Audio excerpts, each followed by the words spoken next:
We've talked to all three suspects, purely based on their conversations with me. None of them sounded particularly suspicious.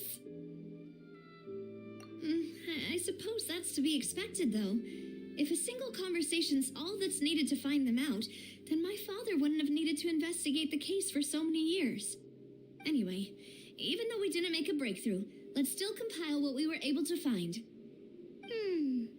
But where should we start? You're right. Flora mentioned that Callus probably only ended up with the gun because of circumstance. That makes sense. According to Jacques' family members, he already told them that he had been discovered and that he had no choice before he left home that day. If I had to guess, he probably received an order from the synth boss to kill my father. Had he refused, he and his family's lives would have been forfeit. So, Jacques fired the first shot? Oh? And why is that? Ooh, that's a good point. Jacques probably already knew that he was just being used as a tool for murder. And once he had completed his mission, he'd be of no more use to his boss. So, what would make more sense from his perspective would be to turn his back on the order and seek protection from my father. Makes sense. But without evidence, that's still just a theory. Besides Jacques, the attack from the Gardamex has been bothering me quite a bit as well. It's obvious that our enemy has become more antsy after the secret of the primordial seawater was revealed. Do you think he knew, even then, that we'd follow this lead to the end? Given everything that's happened since, it's quite possible. But who among the three suspects would have the ability to control privately owned Gardamex?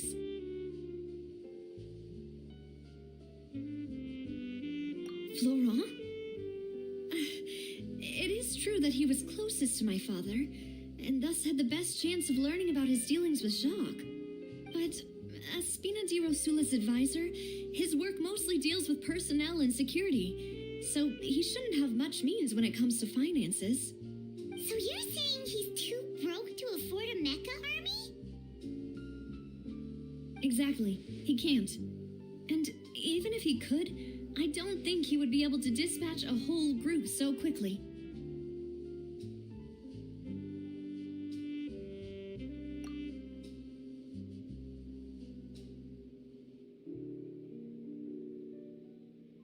Thierry, you say? It is possible that he's figured out a way to convert the Gardamex for personal use. But I didn't feel like he was lying when he was talking to us about the mecha. I also don't think he'd be able to keep that kind of tampering under wraps. Yeah, had he actually tampered with the mecha, we'd be able to prove it with a simple check of the guard's inventory. If the mecha were taken from the guards, it should be pretty easy to find out when and how that happened.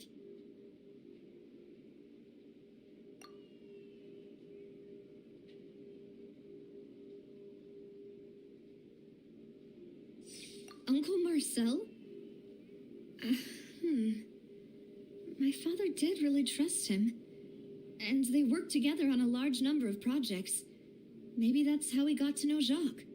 And with funds from the Confrérie, he could also afford a large number of Gardamex. It's still really hard for me to imagine, though. After all, Uncle Marcel has been around since I was just a child.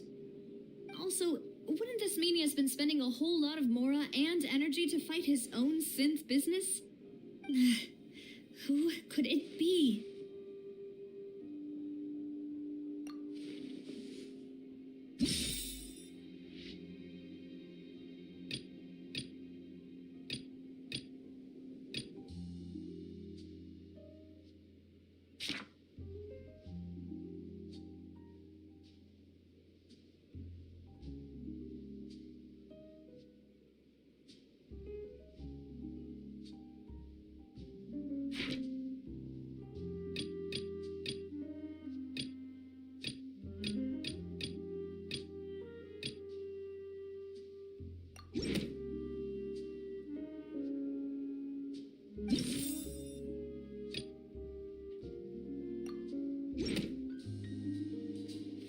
You know, if you think everything through, Uncle Marcel is indeed the most suspicious of them all. Could we be missing other suspects? Malus didn't know about the people turning into water thing when he narrowed it down to these three, did he? Malus has always been very reliable, and his judgment of others' trustworthiness has been fair and well considered. When he laid out his case for the three, the rationale he gave me made a lot of sense as well. The suspect is knowledgeable about the Spina's internal affairs, has the means to dispatch Mecha to assassinate us, and possesses significant intellect and foresight. Even if I don't want to believe it, I'm starting to see how things could all tie back to Uncle Marcel. Well, we still have another trump card on top of all the theorizing and speculating. Yes, Malus did say that charging straight in there would be extremely risky, but we don't have any other options right now. We need far more solid proof before we can hope to go charging in on our enemy. Navia, here you are. Oh, I've been looking for you. Huh? Aren't you the guy from the guards? Did something happen? Yeah. News came from Irenaeus just after you left. We've got another trial on our hands. Wasn't that place built specifically for holding trials? What's so newsworthy about this one? I know. But they said the person they're putting on trial is a Fatui harbinger called Tartaglia. What? Is that someone you know? Yeah, we know him. Maybe even a little too well. Well, he's been accused of being the true culprit behind the serial disappearances case. It's absurd, don't you think? Wait, how? None of our investigations have had anything to do with him. That's what I thought was strange about it, so I came to tell you the news right away. If the charge against him stands, then it'll be next to impossible to get the guards to support any of our planned investigations. Right, because they'll think they've already found the culprit. Yeah, and it'll be a lot harder then to clear Mr. Callus's name. I understand. Well, partner, what do you think we should do? We still haven't found any conclusive evidence. Huh? Split up? What do you mean? Just as expected of my partner. Since this is a trial about the serial disappearances case, the culprit's attention will be focused on Irenaeus, leaving his home base wide open. You're right. This is our best opportunity. All right then, let's do this. I'll stall them at the Opera House and charge Marcel as the true culprit. I won't have any chance of making that charge stick, though, unless we find more evidence. It'll be up to you to make it back in time and hand the decisive evidence to me. We'll help you, just like you helped us in Lenny's trial. Demoiselle, please allow us to accompany you. I'm ready. Malus, Silver, when did you two get here? We heard that you'll be leaving Poisson and figured that you might require our assistance. It's our hope that your confidence will be bolstered with the two of us by your side. Thank you so much. Then, let's make haste for Irenaeus.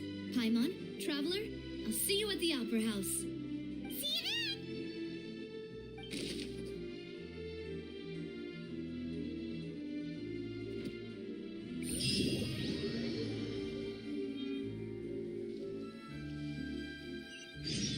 Now that Navia has set out for Irenaeus, we should also get going.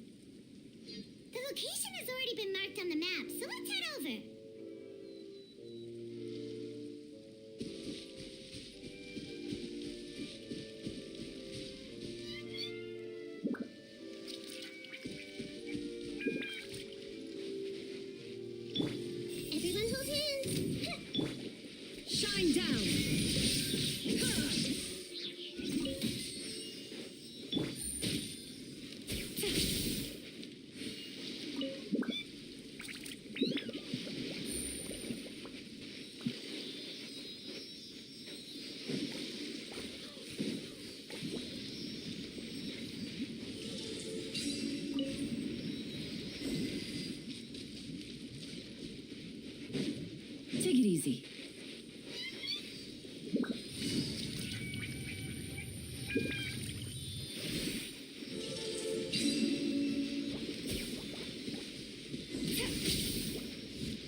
treasure. One way to draw your target out of hiding.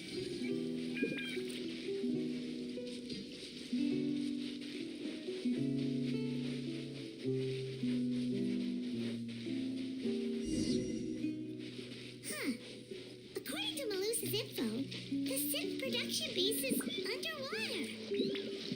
Let's go and try to find the entrance.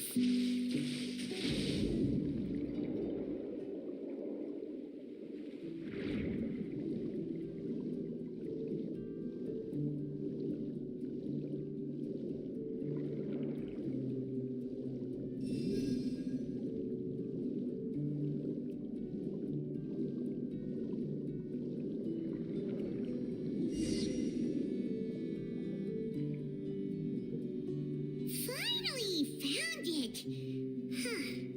So this is the entrance that leads to the synth production base. It sure doesn't seem out of the ordinary at all. You're right. An important place like this is bound to have a ton of protective measures and mechanisms.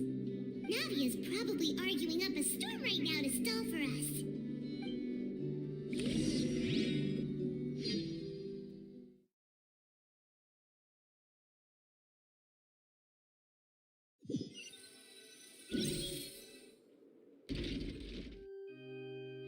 It would appear that I must repeat my question again, Mr. Tartaglia.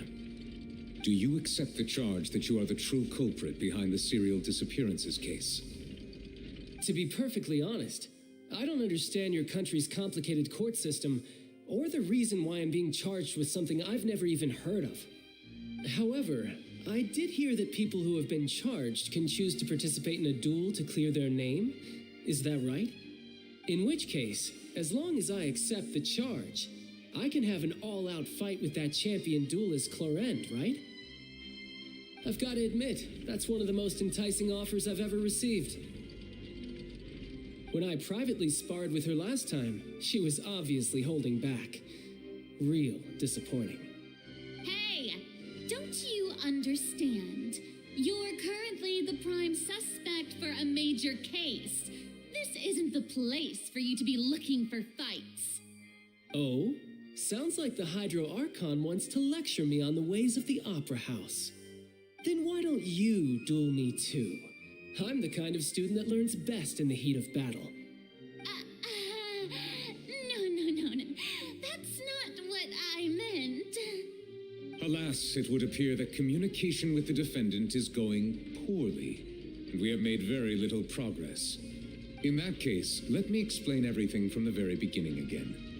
The goal of this trial is to determine the culprit behind the serial disappearances case. That case had nothing to do with him. You've got the wrong man. Huh? What's going on? Why is she interjecting again? I told you it couldn't be one of the Fatui harbingers. Miss Navia, this is the second time you've interrupted the court proceedings.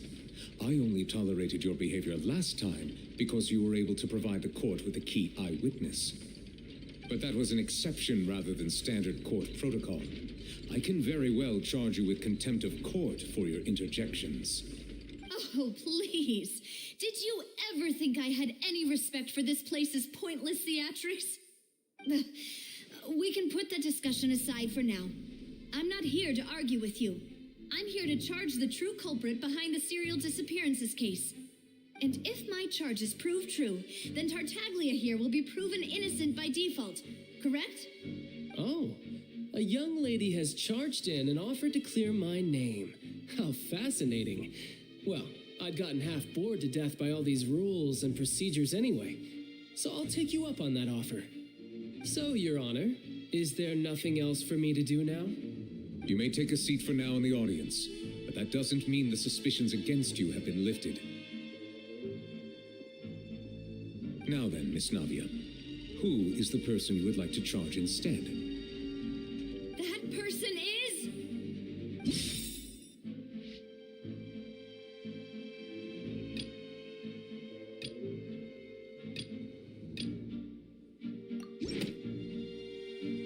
Marcel, the head of Confrérie of Cabrières.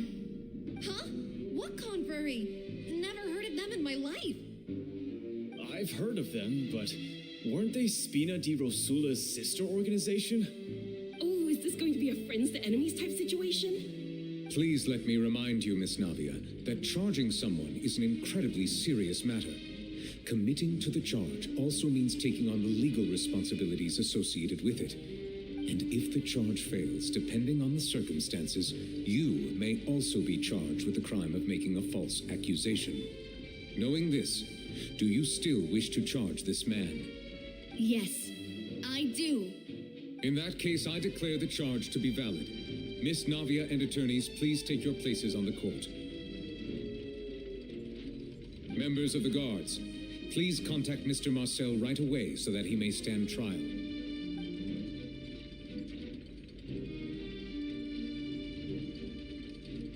Mr. Marcel, you will not require an attorney. Is that correct? Apologies. It all just happened so quickly. I still haven't figured out what's going on. I think an attorney won't be necessary. This is probably just a misunderstanding between me and Navia. Very well. In that case, since both sides have now arrived, Miss Navia, please present your charges. I would like to take everyone back to 3 years ago, to the case of Callus the Unfaithful. Only through elucidating what really happened in that case can we connect all the dots for the serial disappearances case. Navia, do you really think that I was the one who killed your father? Come on, why would I do that? Callus was my benefactor, and remember, both you and I only ran to the scene when we heard the sound of a gun.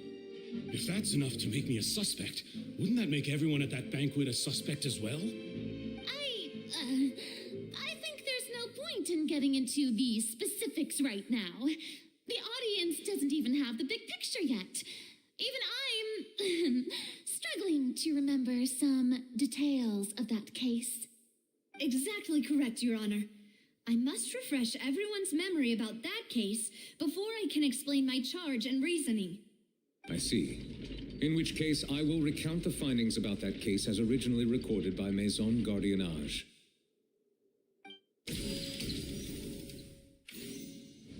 On the day of the murder, Spina di Rosula hosted a large banquet in a countryside estate owned by the Confrérie of Cabrières.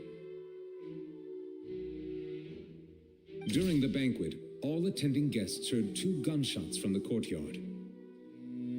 When the guests arrived at the scene, they found the primary suspect, Callus, holding a gun, while his acquaintance Jacques lay dead from a gunshot wound. The guards' investigation did not recover any other firearms from the scene. As a result, they concluded that the suspect's first shot must have missed, while the second must have taken Jacques' life. The suspect did not dispute this conclusion, and also declined to defend himself in court. Instead, he chose to prove his innocence through a duel. Callus was defeated by champion duelist Clarand in the ensuing duel, and soon succumbed to the injuries. These are the known facts about the case. The one with the motive to kill was Jacques, not my father. And even so, Jacques still had no reason to pull the trigger. In truth, the third person shot Jacques first, and was shot in turn by my father when my father seized the gun from him. After that, the true culprit turned the third person into water, erasing all traces of him from the scene. Thank you for the summary, Your Honor. Of course, the guard's conclusion appeared quite sensible to us at the time. However, we should revisit the case now that we've gained new information about the abilities of water from the primordial sea.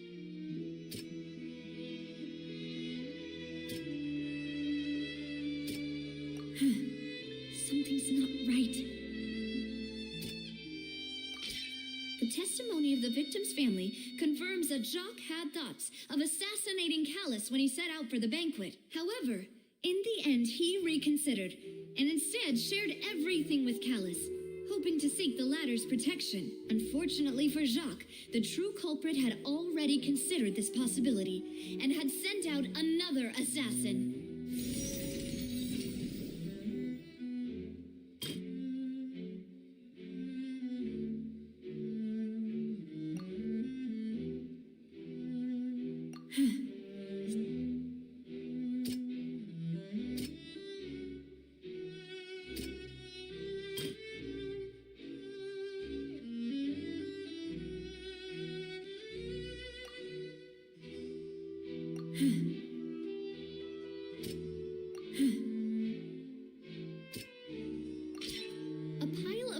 Was found at the scene. The guards once believed they were used by Jacques as a costume to disguise himself, but now it is clear that the clothes were proof that there was a third person at the scene, and that they were turned into water after committing the murder. Since it was raining that day, the culprit was confident that they could use the rain to wash away all traces of their dissolved accomplice.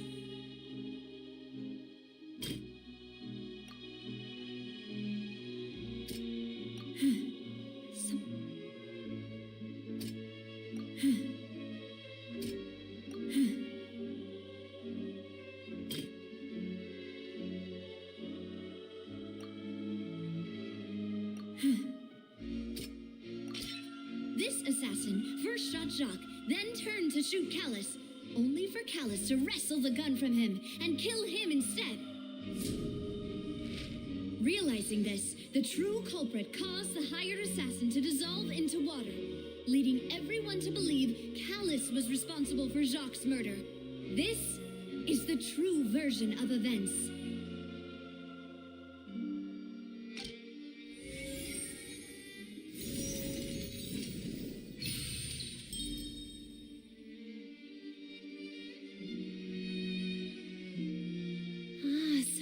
What happened? Wait, you're telling me something as dangerous as water from the primordial sea has been used for all these years? What a great theory. It also explains Callus's and Jacques' respective motives. I guess they didn't shoot each other after all. Mr. Marcel, you are the one being charged with the crime.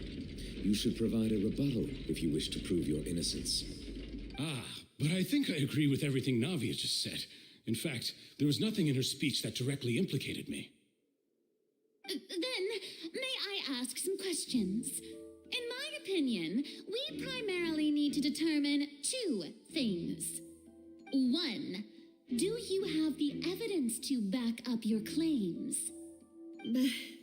I'm afraid not. At least not at this very moment. Boo! If you don't have any evidence, you should just go home. I may not have the evidence with me, but I know where I could go to collect it. If we look up the deserted clothes against a record of people who went missing around the same time, we should be able to find a match. Considering the serial disappearances case, the guards probably kept careful records of all missing persons from around that time, regardless of age or gender. That makes sense to me. Monsieur Neuvillette, I would consider this to be a reasonable investigative direction. Why do I feel like Farina's acting a little differently today? Maybe she's scared of embarrassing herself again? Alternatively, she's become more diligent after charging an innocent citizen in the last trial. My second question has to do with the ensuing duel. If the truth is indeed as you described, then why didn't Mr. Callus explain himself in court? If he had testified that a person had been dissolved, he could have at least mounted a defense. I've thought about this too, and the answer is actually pretty simple. He felt there were things that were more important to him. The dissolving power of water from the primordial sea is an important secret for the true culprit of the serial disappearances case. My father could have exposed it for all to see, but he chose to take it to the grave. At that time, Spina di Rosula was in dire straits, and his reputation had already been shattered. He had no guarantee that going forward with the truth would allow the culprit to be brought to justice. What was certain, however, was that it would paint a gigantic target on my back. Boss once told me that Demoiselle had already been selected as the next target of the serial disappearances case. What? If the secret had gotten out, the culprit would have fought an all-out war with Espina right there and then. I wouldn't have been the only one in danger. All of us would have stood to lose our lives. Of course, the guards might eventually figure out the truth of the matter and determine that we were in the right. But what good would that do? How can a hollow verdict protect anyone? Had this opera house ever given my father any kind of confidence in its brand of justice, Spina di Rosula would have had no reason to exist. But by staying silent, we retain the ability to deter our opponents and continue the stalemate. I was able to become Spina di Rosula's president, which made me harder to target, as well as giving me more time to grow and learn. And once I have figured out the truth and stepped up to the challenge, I will do what this opera house cannot and restore my father's truth and honor back to him. So, you mean to say, your father intended to die in the duelist's ring? That's right. Do you have any proof? Of course. All you need is to ask his opponent, Clarand. I don't need your apology, your guilt, or your support from the shadows. You don't have to do anything for my sake. But since he entrusted his will to you, Clarand, you should tell us the truth about his sacrifice. So, during the duel, did you believe that Callus was intending to die? Yes, I did. As a champion duelist, I've fought many battles and taken a countless number of dishonored lives. In my line of work, I've seen all kinds of people give their all for the faintest hope to continue living. Some were determined, others passionate, and some even manic and twisted. Just one look and I can tell if a duelist is hoping to live or if they're looking to die. I hereby swear on my name and honor as a champion duelist that Mr. Callus never intended to leave the ring alive. Since that's your testimony, I have no more questions. It appears there really are good grounds to reopen this case. I concur. However, Miss Navia, you still have not explained the link between your father's case and the serial disappearances case. Right? What she said was fascinating, but kind of beside the point. Wait, weren't they just talking about the serial disappearances case? Of course, Your Honor. The two cases are connected via a matter of timing. In my father's case, the culprit intended to kill both Jacques and Callus. As a result, they planned to act after hearing 2 gunshots. And at the end of Linny's trial, the culprit also only dissolved the victim in front of everyone because they realized they were at risk of being identified. The culprit could only time their actions so precisely if they were already at the scene. Coincidentally, Marcel attended both the banquet and the trial. So that's why you suspected me. Even after hearing your reasoning, I still can't help but find it a little preposterous. I'm used to it, though. You've always been an impulsive and sentimental child, Navia. It's one of your most endearing traits. No need to appeal to pathos. I won't try to refute your points one by one, but even if everything you just said was true, can you prove that I was the only person present at both events? On top of that, does a person have to be physically present to control the timing? Can't someone remotely monitor the place?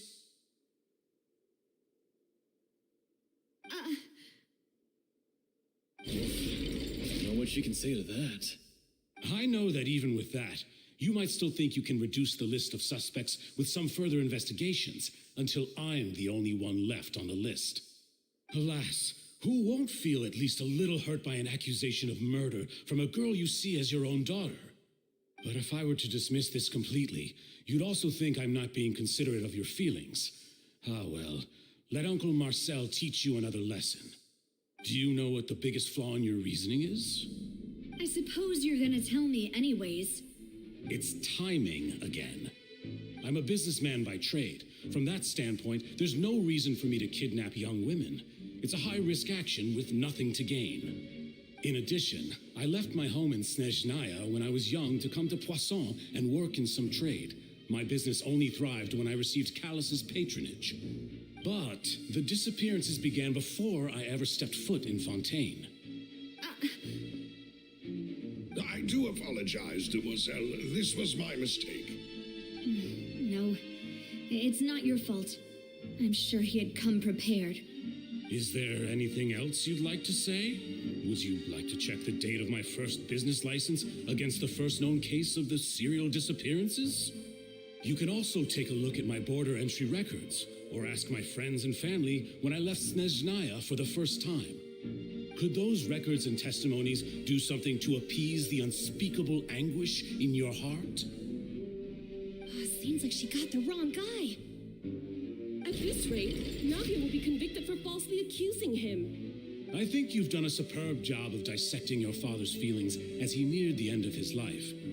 But aren't you going against all of his wishes and expectations right now? He wished for you to become more rational, collected, and conscientious, instead of dwelling only on your own feelings. Once you've learned to be more considerate of others' feelings and to stop rushing headlong into things, you'd have met most of his expectations. This isn't just about me, and it never has been. The biggest difference between me and the rest of the victims is that I still have the ability to search for the truth, while that same agency has long been taken from them. The people whose families were destroyed by synth abuse, the people who lost their loved ones to the serial disappearances, and the people who suffered tragic ends due to their sense of justice. Many people's images are flashing before my eyes. I'm sure some are coming to those of you in the audience as well. And whose image do you see, Marcel? Is it a man named Vacher? Oh, so you do know that name. I'm merely surprised you'd suddenly say the name of someone I've never even heard of. I was waiting for you to say that.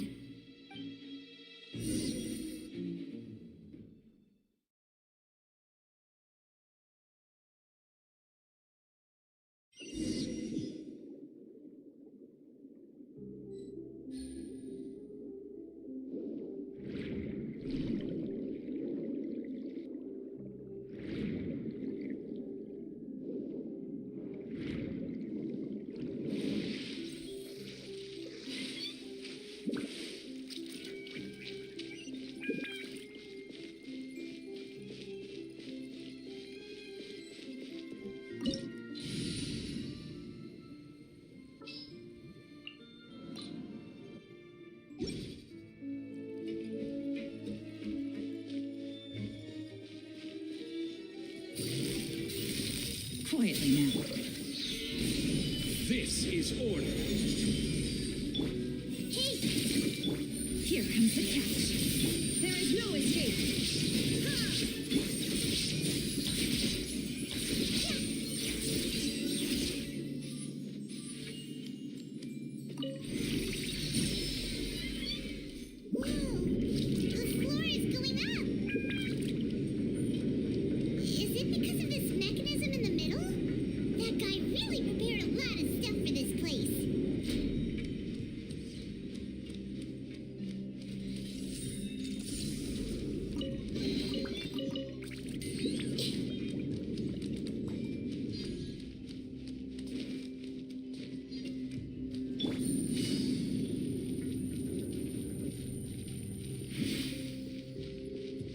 Take it easy.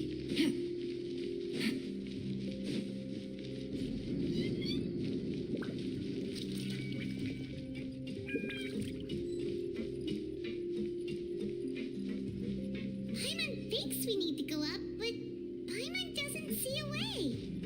Let's take a look around. Maybe we'll find a hidden mechanism that'll show us the way up.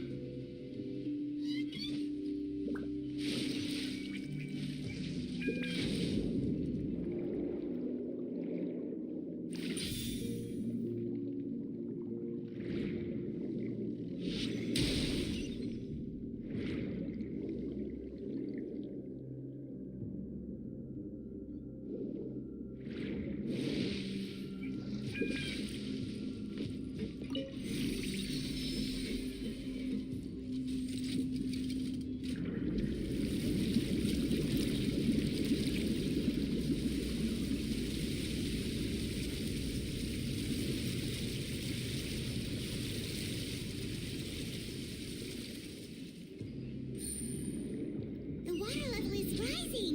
Now we can swim to the top. But this is still a ways away from where we need to go.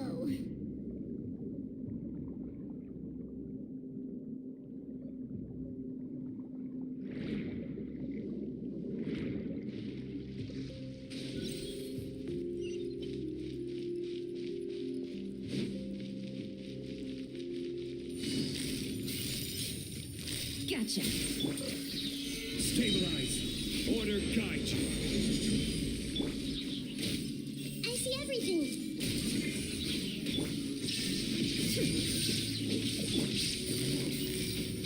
Busted. Hey,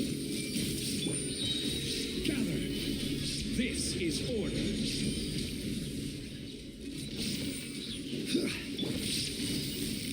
Quietly now. Game's up. Fun's over. commit to memory. Shine down. Order guide you.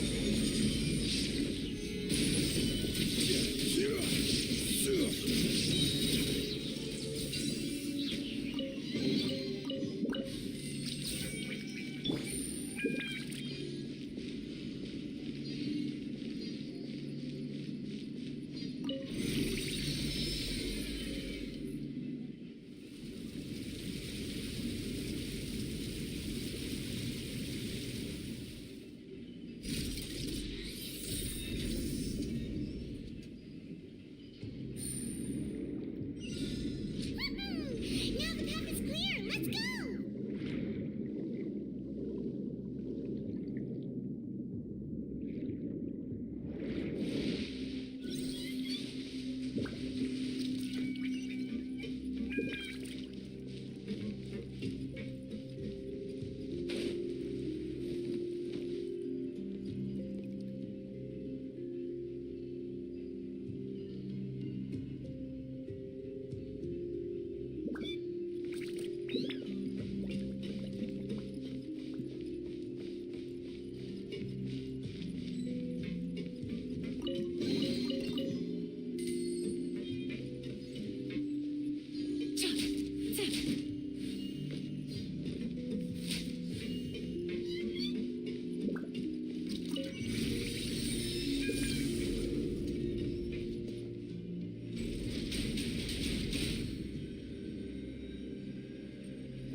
Stabilize. I will have order. Everyone hold hands. Things are about to get dicey. Time to oblivion.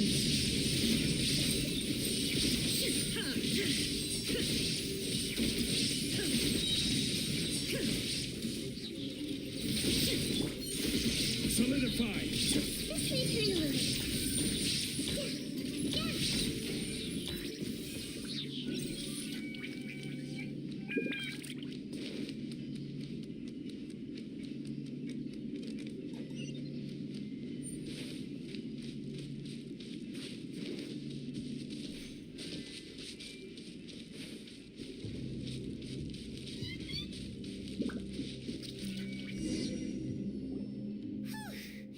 After all that, we finally made it to the innermost sanctum. Though, as expected, the mastermind isn't here. That's right. Then let's hurry up and find some evidence so we can get back to the opera house and help Navia.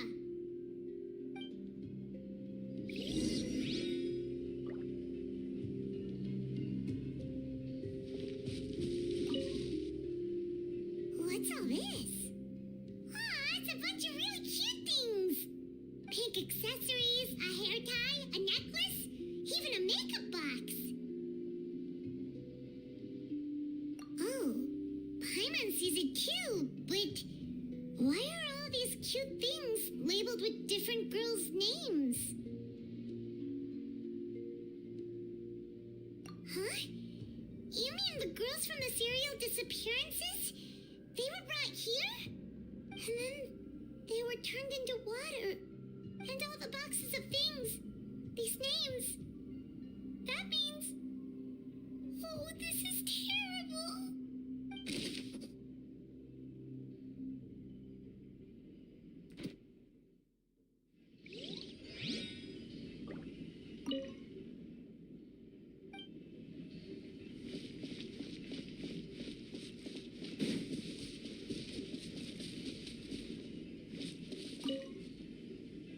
Let's see what's written here. Nothing escapes Detective Paimon's eyes. Callus. Navia's father. Oh, this seems to be an investigation report on him.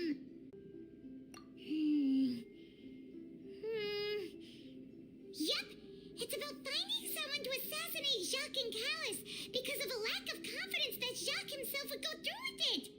This should prove the existence of the third person, right? We still have not determined the exact content of the key information Callus has passed on to certain members of his organization. The old dog's a real menace to deal with. Even if he abides by the promise he's made to us, he will still have the upper hand. He can act whenever he wants to make our lives miserable. The only option left is to remove him from the picture entirely. I concur. Let's send someone to kill him. He won't declare war as long as we don't touch Navia. Oh, seems like we've got a bunch of correspondence between the higher-ups.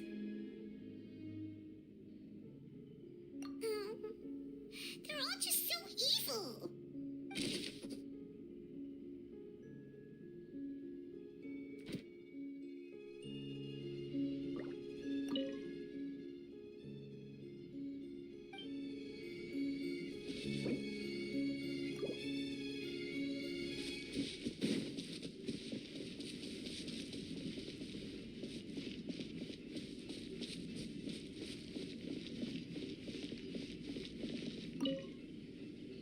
What's this over here?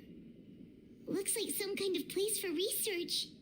Experiment number 16 aims to verify Jacob Ingold's research conclusions on the primordial sea and use his theory as a foundation to achieve a breakthrough. The experiment was a failure. No individual managed to resurface from the water from the primordial sea. Female specimens 22, 23, and 24 were dissolved.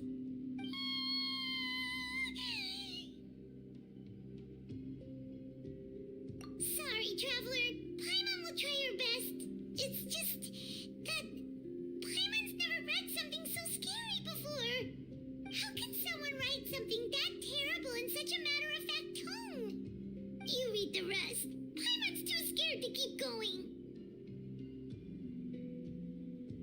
So that's why he did all of these experiments. Wait, did he really think he'd be able to find a way just by dissolving people over and over? That's just insane! Huh? Isn't that the name you heard by the fountain?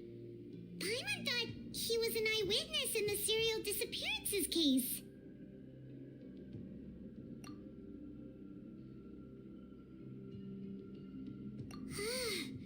You mean Vache is the one who did all of these...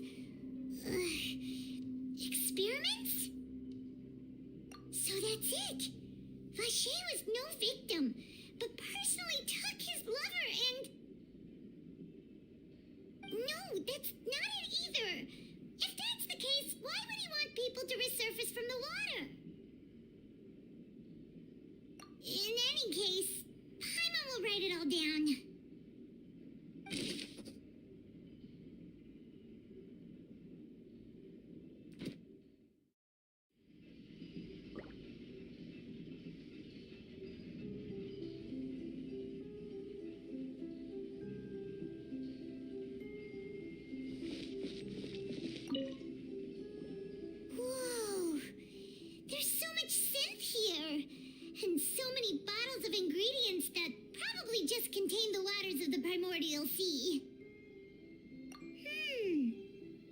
in progress, ready to drink, stock sample?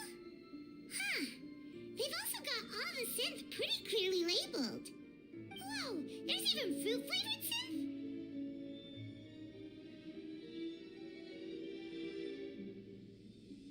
Yep, it's super obvious.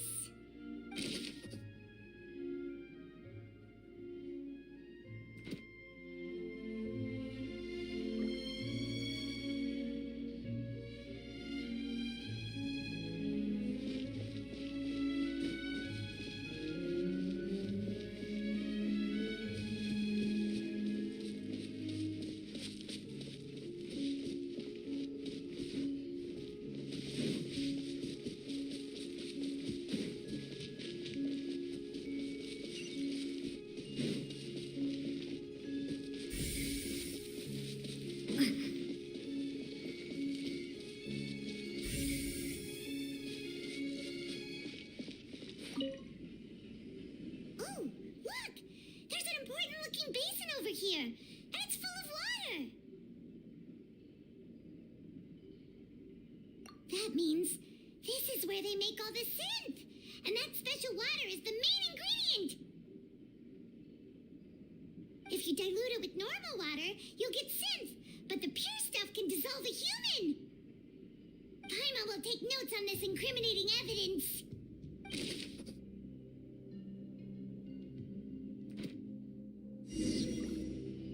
We've looked at almost everything here, and it seems like our theories were spot on.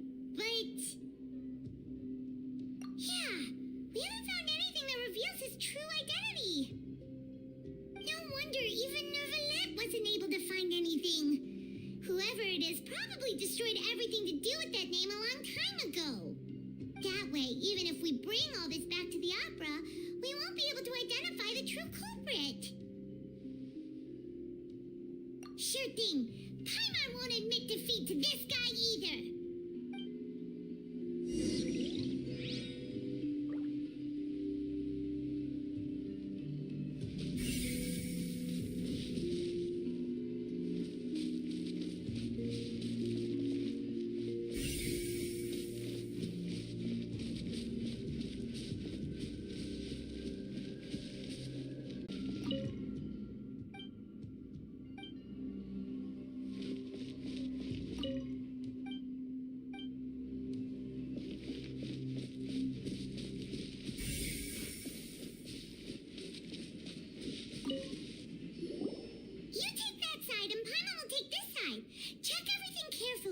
We'll find something for sure.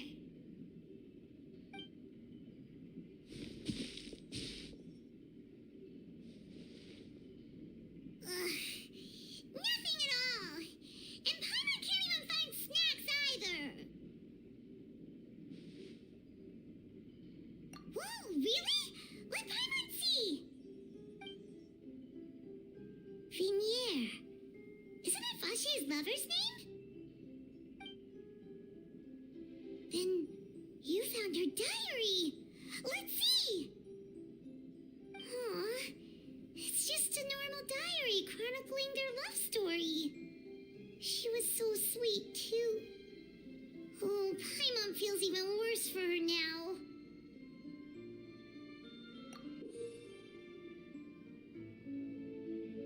So many! A whole page's worth! But they're all crossed out. Was she unhappy with all of them? The final name she decided on was Marcel. Wait, but Marcel's pretty old. Has this case been going on for so long that he's Vache and Vinier's grown son?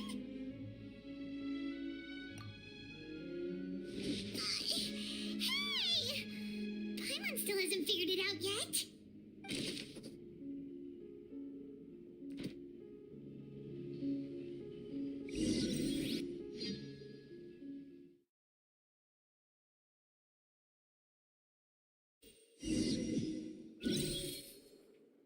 And whose image do you see, Marcel? Is it a man named Vache? Oh, so you do know that name. I've Merely surprised you'd suddenly say the name of someone I've never even heard of. I was waiting for you to say that. Navia! We're back! As expected of my partner, I just knew you'd return in the nick of time. Just how often do you intend to flout the rules of this court? It's all right, Monsieur Neuvillette.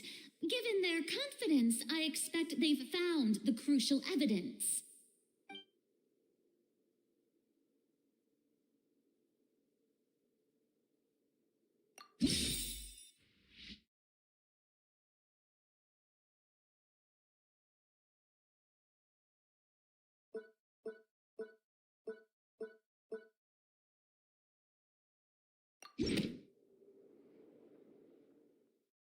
But the truth of it, Marcel, is that you've always been Vacher. Huh? We've investigated your lair. We already know everything.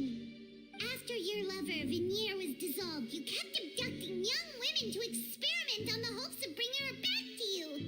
You even created Marcel as a new identity and destroyed all records of your past as Vacher. So that's it. Even the villains in opera performances rarely go that far. And with that, Marcel's motive has now been established. This information regarding your past also dismantles your prior timing defense. Well, Marcel, do you know where you went wrong?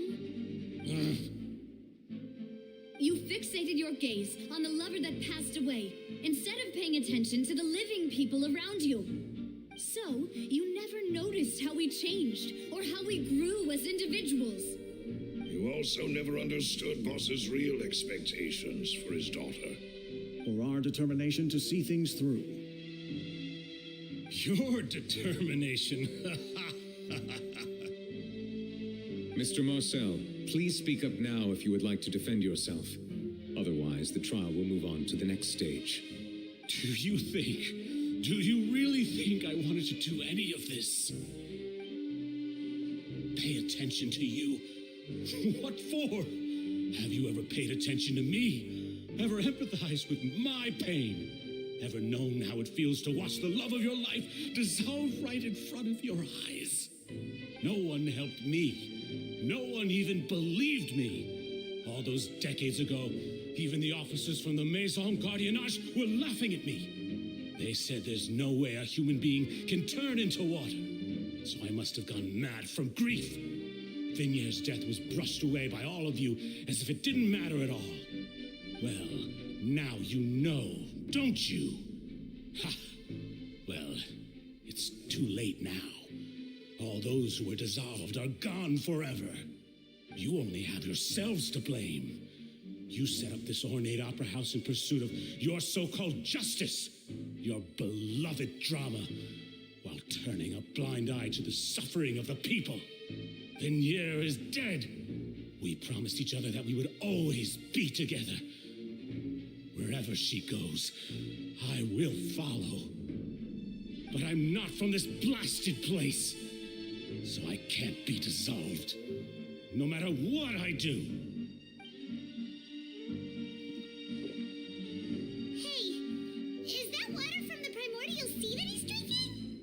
I can't dissolve! Can't dissolve! Can't dissolve! Do you all see? I can't go! I can't follow! So if I can't go where she is, what choice do I have but to try to bring her back? I did all of that, and in the end, that accursed callous still got the better of me. I spent my entire life living on pins and needles, only to get stabbed by his idiot daughter at the very end. The suspect is exhibiting signs of mental distress. Guards, please restrain him. Don't touch me! Don't anybody come near me. I still need to save Venier. Our promise. We made a promise. Venier. Venier. Please, Venier. Don't think badly of me. All I want to do is fulfill our promise. At this point, the verdict of this trial is clear. With Mr. Marcel's conviction, the charges against Mr. Tartaglia no longer have any basis. Fine by me. I was in a bad mood, but after a show like that, I'm actually feeling pretty good. Traveler, please submit all the evidence you have collected to the guards, so that I might review and summarize the truth behind the serial disappearances case. The man now known as Marcel was originally named Vacher and worked as an adventurer with his partner and lover Vignier. During an underwater expedition, Vignier accidentally came into contact with water from the primordial sea and was dissolved in front of Vacher as a result. Vacher learned of the primordial water's existence through the work of others and began to kidnap young women for research, with the goal of discovering a method to restore Vignier back to life. To cover his tracks, he invented the new alias of Marcel and began to operate a business in Poisson. During the course of his research, Vacher discovered that a diluted concoction of water from the primordial sea can induce feelings of euphoria, and began to manufacture and market synth. However, as he accumulated wealth to fund his continued research and expanded the scope, he came into conflict with Spina di Rosula. After exchanging blows with Spina di Rosula for many years, Vacher decided to assassinate their president Callus at a banquet. Although the assassination did not go as Vacher expected, he was able to turn Callus into the murder suspect by dissolving the assassin he sent to the scene. And just recently, Vacher attempted to frame Linny as the culprit of the serial disappearances case, using a similar method. However, his attempt to frame Linny failed, and the power of water from the primordial sea became public knowledge. This case also exposed enough of Vacher's machinations that he was eventually successfully charged in court. Thus concludes the enigmatic history of the serial disappearances case, with the truth revealed to all.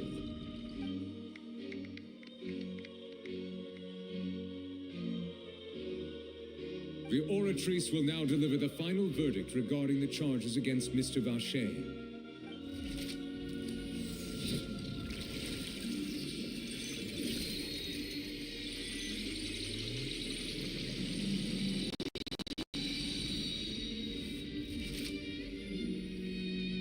According to the judgment of the oratrice mécanique d'analyse cardinale, Mr. Vacher is guilty.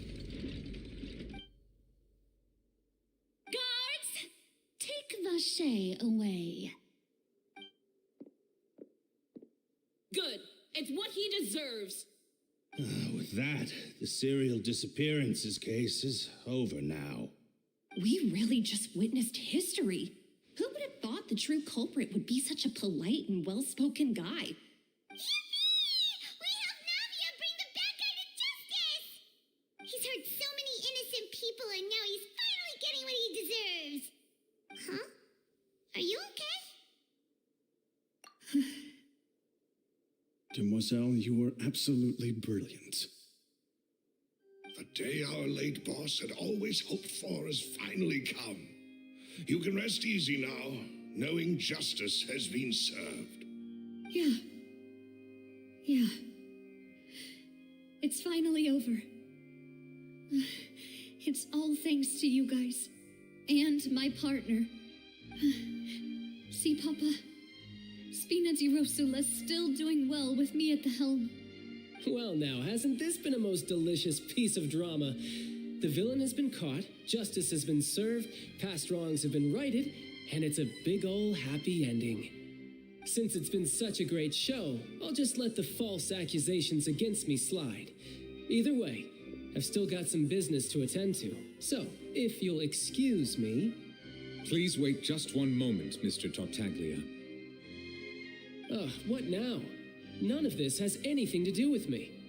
According to court protocol, since this trial was initiated due to a charge against you, a verdict must also be made regarding the initial charge before the trial can conclude. Oh, come on. Is this really necessary? Haven't you already caught the real criminal? Isn't it time for side characters like me to exit stage left? Please respect the laws of Fontaine. This has always been the rule.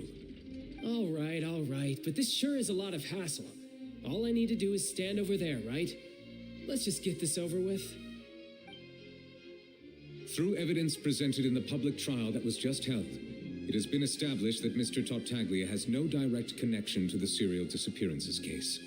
The guilty party has been identified, and thus it is logical to suppose Mr. Tartaglia is innocent of the charges. We now turn to the oratrice mécanique d'analyse cardinale to render the final verdict on the charges.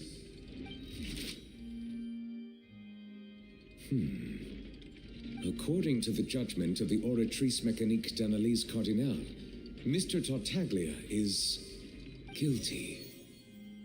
What? Hey! That's not funny! Didn't you just say I'm supposed to be innocent? What's with this verdict?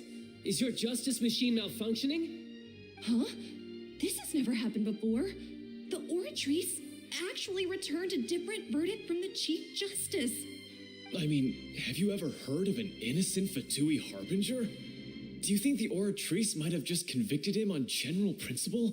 But weren't the charges about the serial disappearances case? No matter what else he's guilty of, it shouldn't affect the verdict in this case, right? The judgment of the oratrice mécanique d'analyse cardinale is, by law, the final verdict of the court. We must accept the guilty verdict. Guards, please take the suspect into custody per court protocol.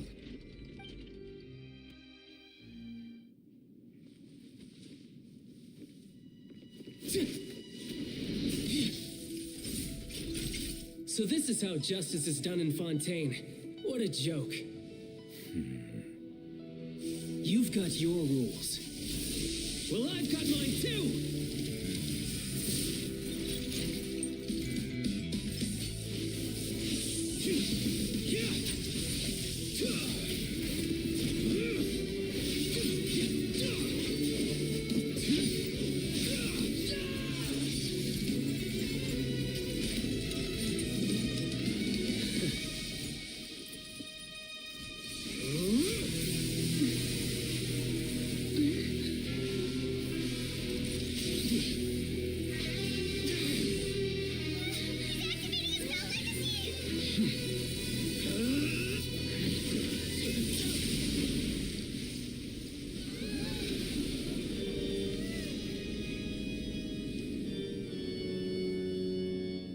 Sorry.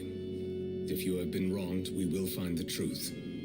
But the rules of the court must be upheld.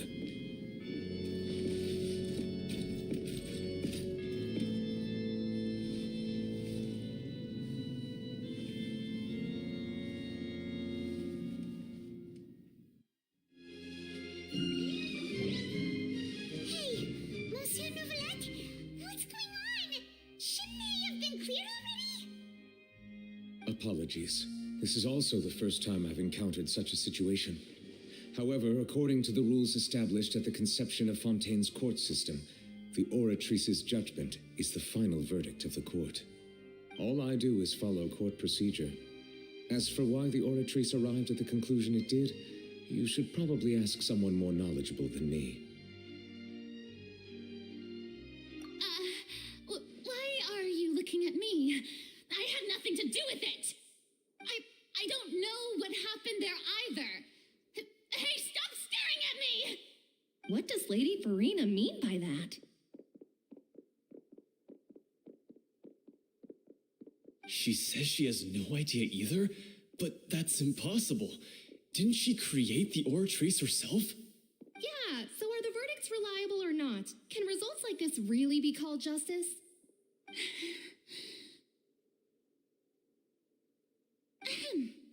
My dearest citizens, did you really think we'd allow an incorrect verdict to be handed out in this court? Did you really believe that the judgment could be mistaken or be the result of some sort of random mishap? Don't tell me you thought even I had been blindsided by the oratrice's result. But the way she looked just now, it was pretty obvious she had no idea what was going on.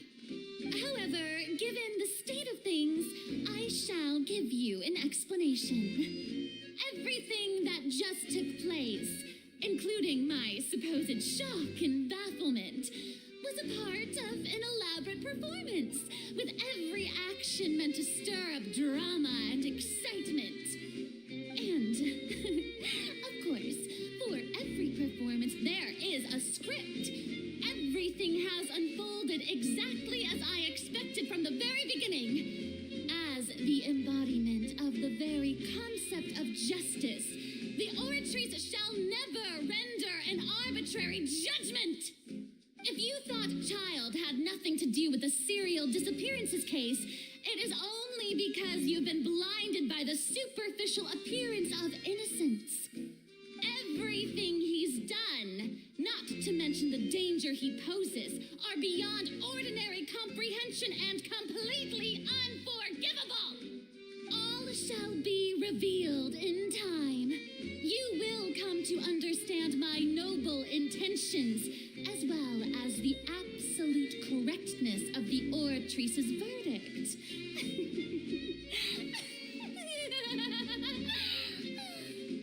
Now, having said that, although I hate to leave things hanging in suspense, it is now time for this performance to end. As the lead actress, I shall be the first to take my leave. Toodaloo! So she chose to make her escape after all, did she? So you're saying we shouldn't put much stock into what she just said? She probably just put on that performance to save face. As for the truth, it's unlikely that she actually has any idea.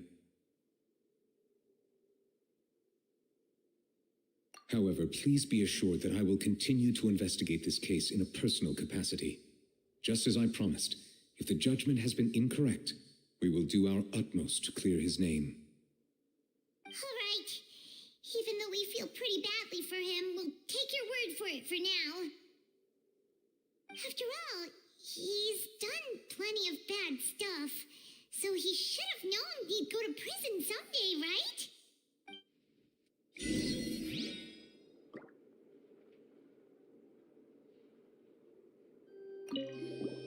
Oh, Monsieur Neuvillette! That power you showed when you took him down. Who are you really?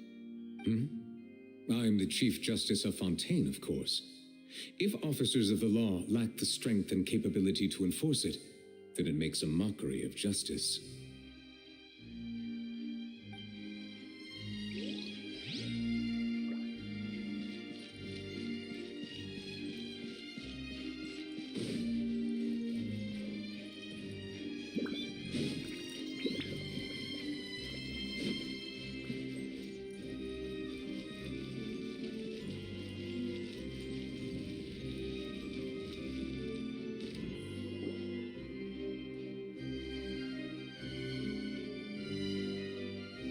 What are you doing? Quick, stop him! Traveler! Hey, Traveler! Marcel! What are you doing over here? Stop resisting arrest. Cease, or we'll add another charge to the list. No, wait. I just want to ask the Traveler something. I'm not looking to run away. Please, just let me ask this one small thing. Go on. Thank you. I was being led away when I finally realized something. Where did you first hear the name Vacher? I erased all records of that name. So, unless... Are you still trying to prove your innocence? Give it up. You've already been convicted. Really? You did? You're sure? You met her? But how could that be? How did you manage to do it? The Fountain of Lucine? Then she's been so close to me all along. And I just never... Please give me a chance to talk to her again. Just let the Traveler take me to the fountain to see her one last time. This is the last request I'll ever make in my life. You can do whatever you want to me afterwards. I don't care. What? Give an inch and you want to take a mile? Do you think serial killers get to make requests like that? Paimon agrees. Why should we give him what he wants when he's only done a ton of super terrible things? This request, is it worth as much to you as your life? Of course! Wait, no. It's worth even more than my life. Humans, will they betray the instinct to live just to satisfy spiritual needs? Very well. I will grant your request. Your Honor, I fear that... I will go with him. You do not need to worry about any escape. In that case, I shall leave him in your most capable hands, Chief Justice. Thank you, Your Honor.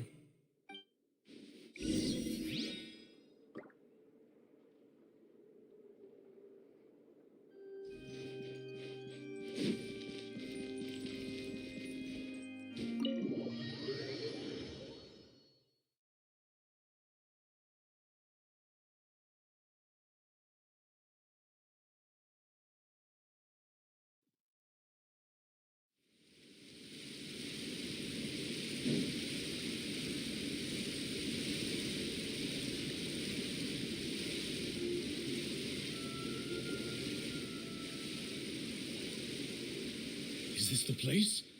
You said she's here, but what do I need to do to see her? Yeah, and even Paimon could hear her after drinking that thing. Didn't you just drink a lot of it on the stage as well? Oh, in that case... Vache. Ah! Yes, that's it. So you heard it too. Vinier, it's me! It's me, Vache! Vache? Vache. I'm here! Where are you, Vinier? I'm coming for you. I'm finally here for you. Hey, wait! Be careful! Hey, wait! Vinier, is that you? It's me, Vache! Vinier! Vache, why did you come? Didn't I say? You don't need to look for me. You look a lot older than I remember. How long has it been? It's been more than 20 years. I've suffered for over 20 years since the day you left. All this time, only the thought of bringing you back has kept me alive. Nothing else mattered to me. I must be dreaming. Who would have thought I'd get the chance to tell you all of my feelings like this? Vinier, you are my everything. I really don't know how I could live without you. But Vache, if you ask me, this world would be better off without you. What are you saying? If not for you, I would have finished my law degree and probably become a top-tier attorney one day. If not for you, I would have continued to pursue my love of the arts, and my works would have been displayed in the Palais Mermonia itself. If not for you, I would at least have been able to take care of my mother, and she would not have grown old and died alone, with nothing but the tears on her cheeks. It's all because of your selfishness, Vache. It's all because of you. You... Wait, you are not Vinier. Who are you? You're right. I am not Vinier. I am the sacrifices. Every woman who died by your hand, as our bodies dissolved, our consciousnesses flowed back to the primordial sea. Our thoughts circulated endlessly within the primordial sea, and we were no longer individuals, but we became one, just as streams of water come together in the sea. I'm Cressy. I'm Lemony. I'm Azine. The only one I am not is Vinier. Why? But then, where is Vignier? She doesn't want to see you anymore. Every tendril of her consciousness is avoiding you. This is what you get for your selfishness. Your selfishness robbed us of our lives and our futures. You said time and time again that you'd do any and everything for her. But did you ever consider whether she'd want to see you do the things that you did? If she would despise you for what you became?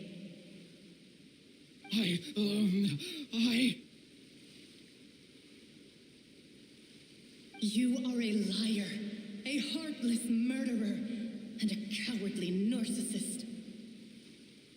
The only thing you are not is Vignier's beloved. From the moment your first victim died and her consciousness merged with Vignier's, she has had nothing but pure hatred for you.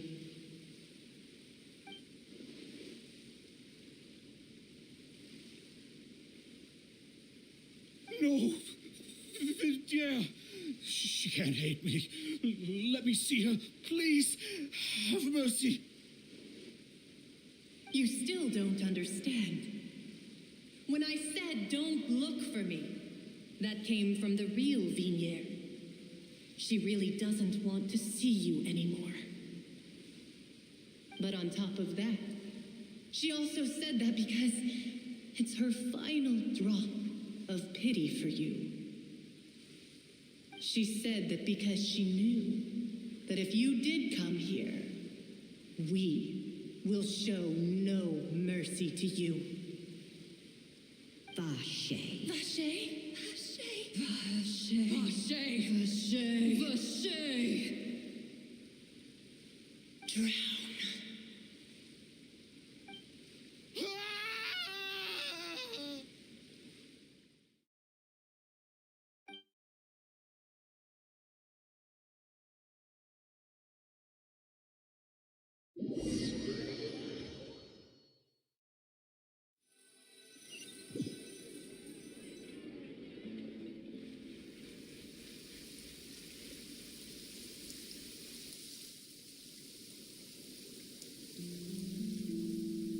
Finally, we have some time to do shopping.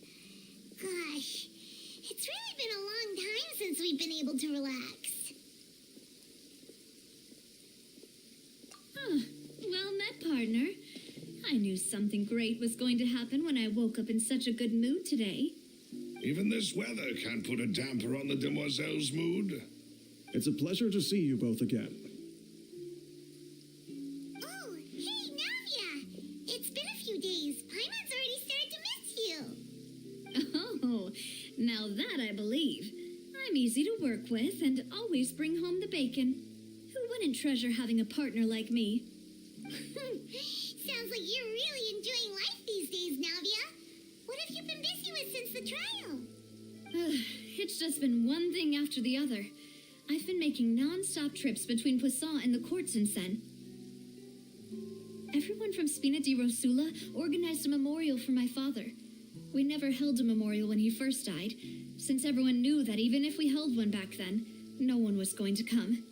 This time, though, everyone in Poisson, and even many people from the court, all attended. So his name's definitely been cleared now. That's what we like to hear. It's been the dearest wish of Demoiselle all along. That blasted stubborn fool. I was right to put my faith in him. I'm so glad I didn't give up on the case all those years ago. Oh, by the way, I ran into Charlotte just after I left the memorial service. Well, maybe it'd be more accurate to say I knew she would be there, and there was no way she'd just let me go. Huh? So you know Charlotte too? The Charlotte? Journalist from the Steambird? Yeah, way back when I first became the president of the Spina di Rosula, she was all over me. Wouldn't take no for an answer. I believe the story was called The True Heart of Darkness, Secret Tales of the Yellow Rose. To be fair, though, it was a really flattering feature. So, we've been on pretty good terms ever since. She was trying to lean on our friendship to get me to do an exclusive piece on the serial disappearances case. Oh, yeah. She told us about that. She's always been super interested in that case, so now her wishes finally come true, too. Anyway, I told her to make sure that when she writes about you guys entering the opera house with the critical evidence, that you both sound really cool. Now that's another thing to look forward to. We trust Charlotte's skills with a pen for sure. Oh, and in other news, I also took Clarand out for a meal. Oh, are you two on better terms now? While you were investigating Vache's headquarters, Clarand gave testimony on my father's behalf. It was thanks to her that we were able to turn the tide. I wanted to thank her.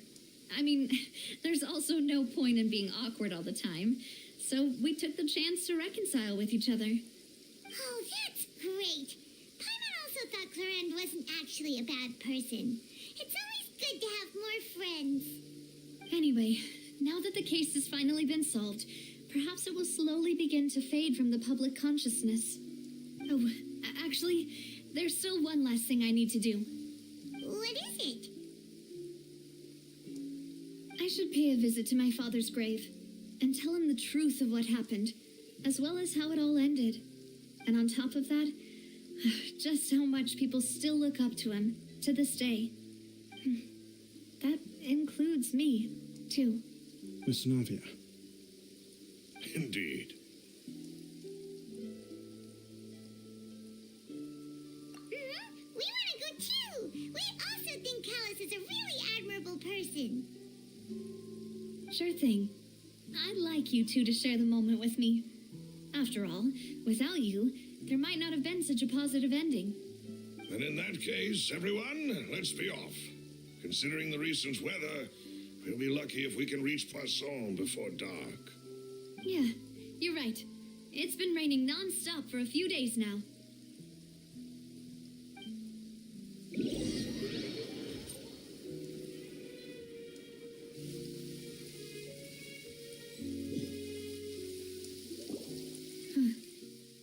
This is where my father's grave is. To be perfectly honest, even I haven't been back here for a long time. Huh? There's someone there already. Wait. That figure. It can't be. Isn't that Neuvillette? Why would the Chief Justice be here? Huh? Navia?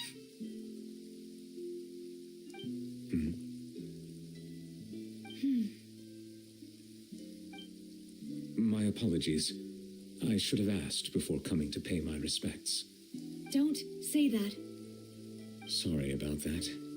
Oh, I was trying to say there's no need for you to apologize. I wanted to show my father how much I've grown, but still, I doubt I've grown to the point that even the Chief Justice would feel compelled to apologize to me over and over. In that case, I will stop apologizing for now. You really could use some pointers on understanding human emotions, Monsieur Neuvillette. In any case, why did you come to Poisson? Well, ever since that day, I've been turning a question over and over in my head. Just what is justice, anyway? There was once a time when I didn't want to believe that there could be anything more important to humans than life itself. Oh, rather than that, it's probably more truthful to say I didn't believe humans were capable of resisting the most basic instinct of living things, that they could rebel against their own nature, or consider certain things to be more important than their own lives. Which is also why I didn't stop your father from beginning that fateful duel. I believed that a truly innocent man would never throw away his life like that. That there was nothing, should have been nothing more important than one's own continued survival. But Mr. Callus proved me utterly and decisively wrong. If not for his sacrifice, the serial disappearances case would have remained unsolved to this day. Mr. Callus made the choice he did for his daughter, for his associates, and for many people completely unrelated to him. And in the end, from a certain perspective, one could say that he did it all for the sake of justice. A justice that's higher than life itself. So, you asked me why I came here. I just wanted to say my apologies to Mr. Callis in person. I should have noticed all of this much sooner. This regret has filled me with a sadness that has haunted me for days. That high and mighty chair in the opera Epicles indeed insulates one from many important things. Spina di Rosula, thank you so much for your hard work and perseverance. I'm sorry for being mad at you before.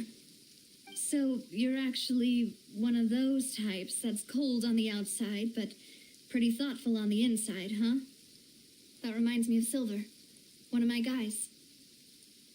Sorry about that. Self-expression is not one of my strong suits. Didn't I just say you don't need to apologize? So Navia and Neuvillette seem to have made their peace as well. Let's not disturb them for now. We can wait till after they're done.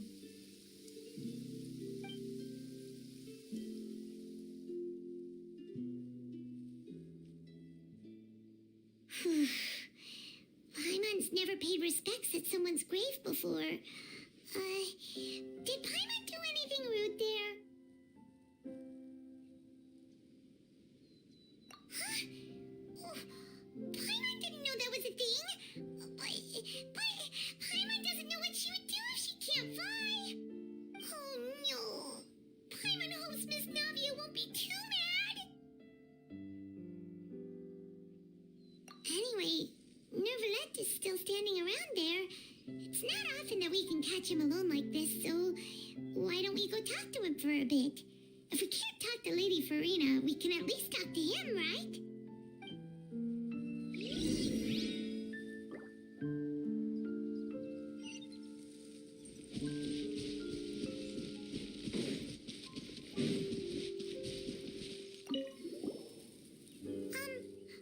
Paimon's really sorry, Navia, but Paimon did something pretty disrespectful just now. What are you saying, Paimon? I don't think I get it. Well, aren't you not supposed to fly around someone's grave? Huh? Who told you that? Hey, traveler! Why did you mess with Paimon again?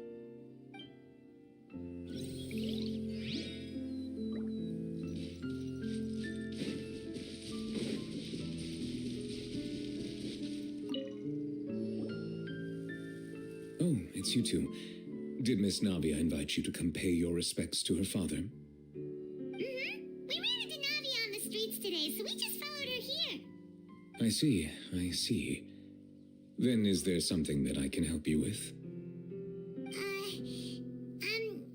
Well, it's pretty hard to run into you like this since you're usually super busy. So we figured we could try to ask you a few questions, if that's okay. Please feel free. Though outsiders, you helped us solve one of the greatest mysteries in Fontaine, and it would be my pleasure to return the favor.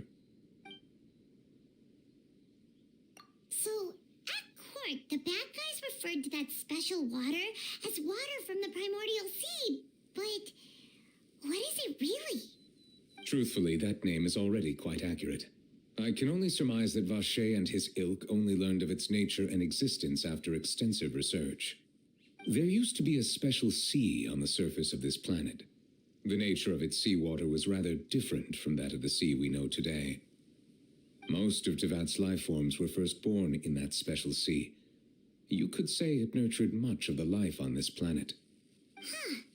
So it really was where everything began. It makes sense to call it primordial then.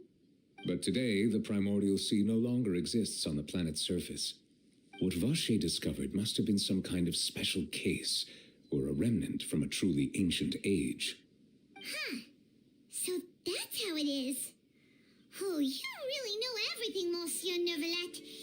But if that's the case, then why would people, at least people from Fontaine, dissolve in that kind of water? Indeed. Why would the primordial sea, which was known to engender and nurture life, suddenly reverse itself and devour life instead. To be frank, that also doesn't match my understanding of this world and its laws. There must still be some unknown secrets around the people of this land. Is there anything else you'd like to ask me about?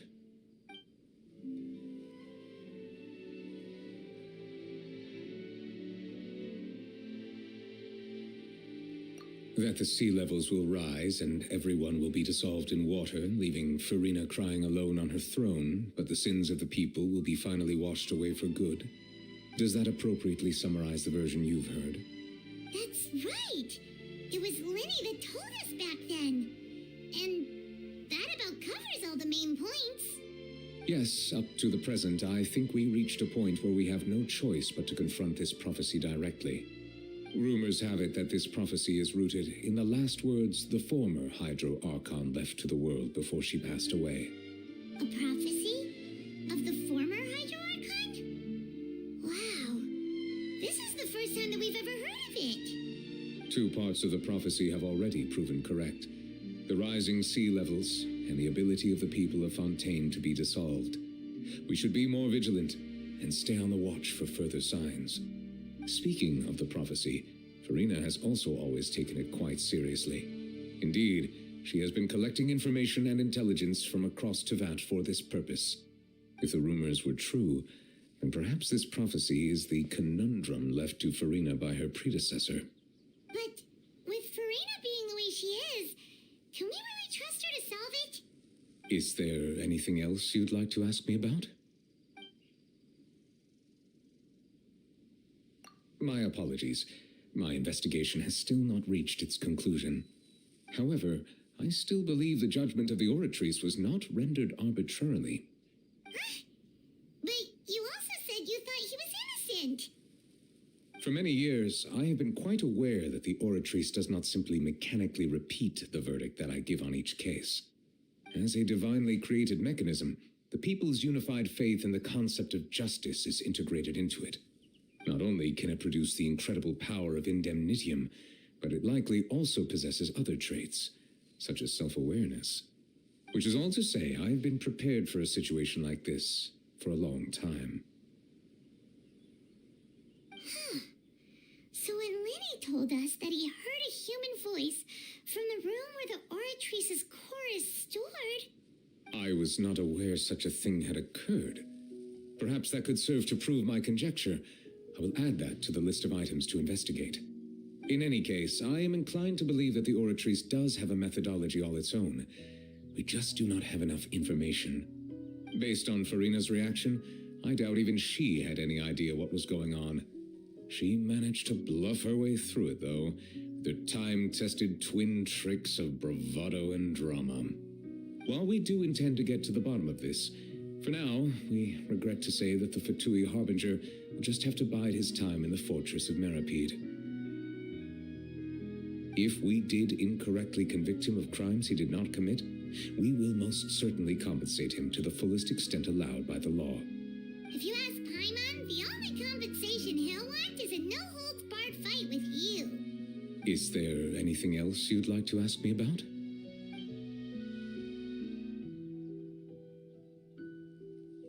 Your sibling, another blonde-haired traveler.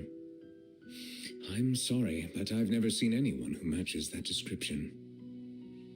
If he ever stepped foot in Fontaine, I'm sure he followed our laws to the letter and had no reason to appear on the stage of the opera Epicles. Is there anything else you'd like to ask me about?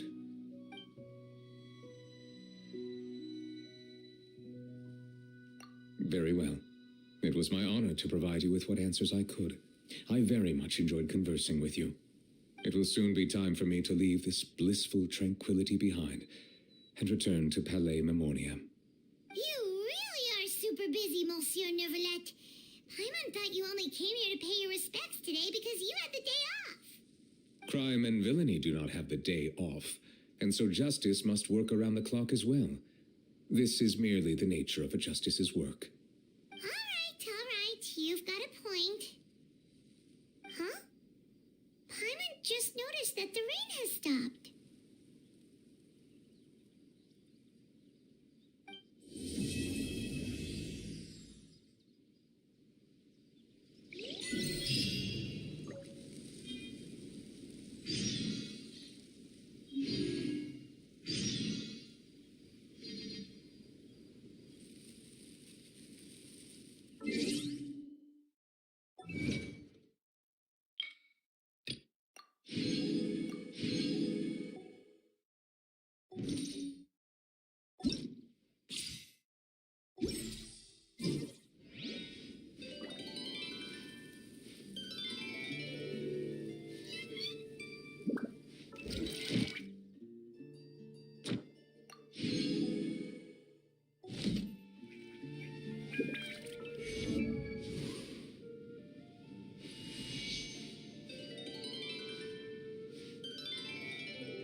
Shatter. Let's play. Grow.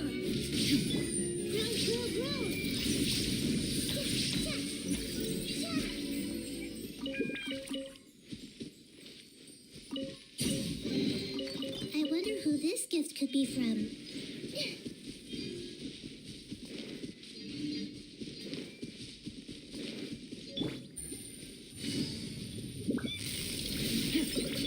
Here we go. Time for takeoff. Shine down. Here comes the catch. Yahoo!